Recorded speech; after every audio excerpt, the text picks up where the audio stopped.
Bom dia, pessoal, tudo bem com vocês? Aqui é a professora Rosiane, professora de ensino religioso.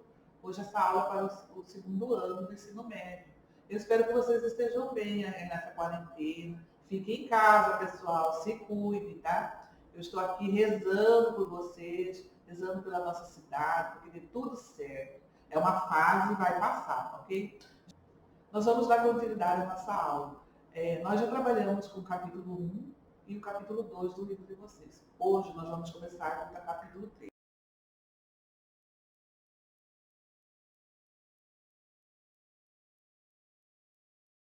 E o tema do capítulo 3 é Jesus não é uma invenção da igreja.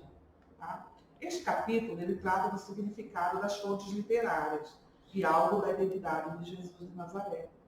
Conhecer e entender Jesus é perceber a importância, tanto para o cristianismo, quanto para as culturas atuais e para a história da humanidade, dos textos escritos nos livros dos evangelhos de Marcos, Mateus, Lucas e a contribuição da narrativa de João. É conhecer e saber que fontes literárias são essas que traduzem a identidade de Jesus de Nazaré e são portadoras da proposta cristã de vida. Fontes literárias, elas são histórias de um povo, por isso são legados deixados para a humanidade. Entre as fontes literárias mais antigas, destaca-se os poemas épicos da literatura grega, de quem é um bom exemplo a Odisseia, um extenso poema atribuído a Homero, que teria vivido no século 8 a.C. Não é de hoje que existe a relação história-literatura, e ela nos ajuda a entender a produção de sentido que o humano cria para si mesmo, compreender as representações que o humano faz de si mesmo, perceber a elaboração das simbologias que dão significado para o existir. Dentro de um contexto de época e de mundo, fonte literária é literatura que registra e testemunha a história de um tempo, de um local, de um povo, de uma cultura. Sabendo das possibilidades do uso da literatura para o testemunho de expressões históricas e culturais dos nossos antepassados, dos pensamentos e ações da humanidade, é preciso sempre refletir sobre como utilizar bem e coerentemente uma fonte literária, pois para cada tipo de fonte literária há um tipo de linguagem própria e por isso necessita também de um tipo de leitura. A literatura é uma linguagem carregada de significados em si. Não tem como preocupação primeira e maior tratar de dados, informações geográficos, textos geográficos ou mesmo científicos. O autor de uma narrativa se utiliza de elementos da escrita para vincular uma mensagem. Por isso que os significados contidos em um texto literário sempre vão muito além do que está escrito, do que aparece à primeira vista. Assim, ao se falar em fonte literária, é muito importante perceber que todo texto narrado sempre trabalha com uma estrutura interna e uma estrutura externa. A estrutura interna é aquilo que compõe o texto, ou seja, as palavras, as rimas, as métricas e os demais recursos formais. Já a estrutura externa é aquilo que se encontra fora do texto, ou seja, é onde se encaixam as informações, os dados históricos, sociais e culturais que compõem o texto. Deste modo, mesmo não sendo um texto de história, o texto literário pode ser portador de informações e contribuições históricas e geográficas, pois o mesmo, quando escrito, é feito em um tempo determinado, em uma realidade concreta e específica. Todo e qualquer trabalho com fonte literária, ela exige um conjunto de preocupações. O senso crítico, o conhecimento da fonte e uma metodologia de leitura ou pesquisa que dê conta de encontrar aspectos da realidade histórico-cultural em qual foi escrito. Se não fizermos isso, a própria compreensão do texto ele fica comprometida, já que, por exemplo, expressões que hoje têm significado distinto do que tinha quando o texto foi escrito, serão compreendidas de forma equivocada por nós.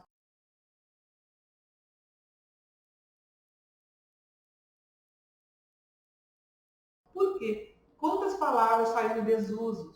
Né? Quantas palavras antigamente ela tinha um significado, hoje ela tem outro? Se eu não souber o significado que ela tinha quando esse texto foi escrito, eu não vou compreender o texto literário.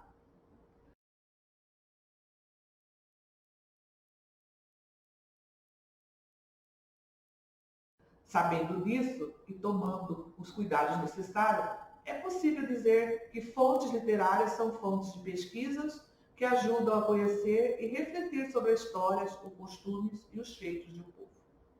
Além disso, são fundamentais para a compreensão mais precisa daquilo que intencionou dizer o autor do texto específico que estamos analisando.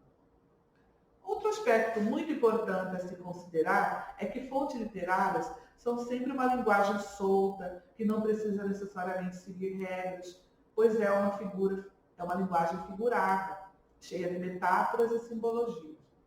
Assim, textos, documentos, poemas, dentre outros, servem de pista para vestígios do que se passou, deixados por indivíduos e sociedades, e permite desvendar hábitos, costumes, formas e a própria história da humanidade. Apropriamos-nos do sentido e da importância do significado de fontes literárias, e nós sabemos hoje, imersos numa cultura predominantemente cristã. Quando dizemos imersos numa cultura cristã, não significa que temos um conhecimento suficiente do que falamos. Em geral, o que temos nesse caso é mais uma concepção do senso comum. Pois, para tratar de cultura cristã, é necessário, antes de tudo, que se conheça o que fundamenta essa concepção.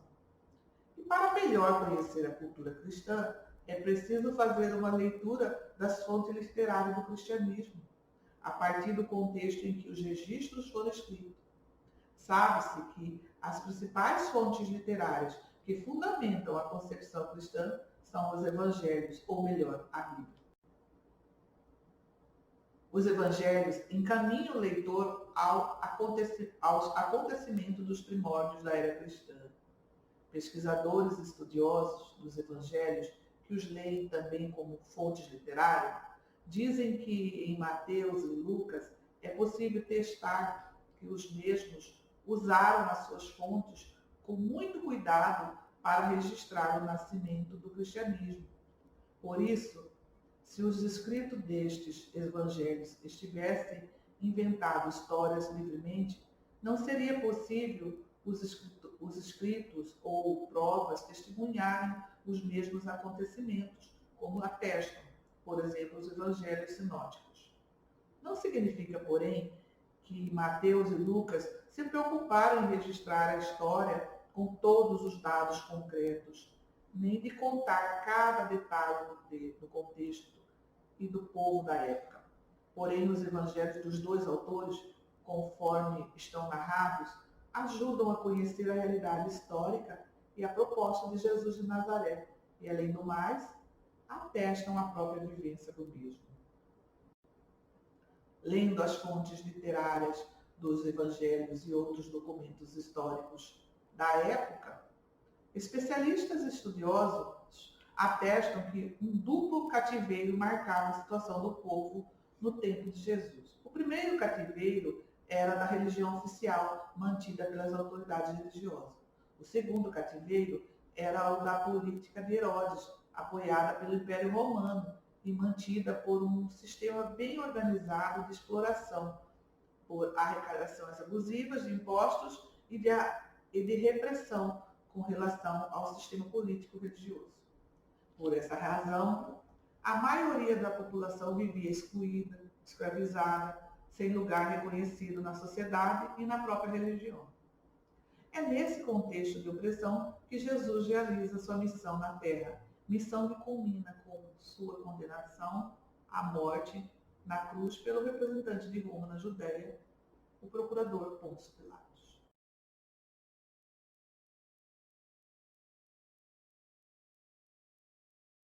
Bom, pessoal, com isso nós encerramos nossa aula de hoje do terceiro capítulo do livro de vocês. Agora eu vou deixar para vocês uma atividade. Essa atividade vocês vão responder, copiar e responder em uma folha. Não esqueça de se identificar, colocar nome completo, a data, tá? E eu vou recolher, como sempre faço, quando a gente retornar das aulas. Não esqueçam que cada atividade tem um maisinho, né? Lembram disso? Pois é. Não esqueçam de fazer. Façam com carinho, com capricho. Eu sei que vocês estão tendo muitas atividades, mas também vocês estão tendo muito tempinho, né, gente? Eu queria deixar para vocês, aproveitando esse tempo que vocês estão livres, uma sugestão de um filme. Que tal vocês assistirem o filme Paixão de Cristo? É um momento ideal, né, gente? Vamos lá? Assistam para depois a gente conversar sobre esse filme, ok? Beijo, fiquem com Deus. Fiquem em casa, pessoal. Até a próxima aula.